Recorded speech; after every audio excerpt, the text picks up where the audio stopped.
வீட்டில் தாய் தந்தை எவ்வளவு முக்கியமோ அந்த குடும்பத்தின் பாதுகாப்பும் குடும்பத்தை வழிநடத்துபவரும் அவர்களே. அதுபோல வீட்டிற்கு வாஸ்து மணியடி சாஸ்திரத்தின்படி வீட்டை சுற்றியுள்ள மதில் சுவர் தந்தை சுவர், வீட்டை சுற்றி வரக்கூடிய சுவர், வீட்டின் 4 பக்கமுள்ள சுவர் தாய் சுவர். தாய் தந்தை இல்லாமல் வீடு இல்லை.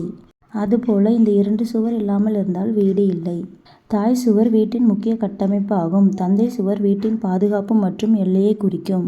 இதன் முக்கியத்துவம் என்னவென்றால் இந்த சுவர்களின் முனைகள் துண்டிக்கப்படாமலும் உடையாமலும் இருக்க வேண்டும். வாஸ்துவின்படி தாய் சுவரின் முனைகள் துண்டிக்கப்பட்டிருப்பது தவறானது. இவ்வளவு முக்கியமான 2 சுவர்களும் வாஸ்து சாஸ்திரத்தின்படி நீளம் மற்றும் அகலத்தை சரியான அளவில் வைக்க வேண்டும்.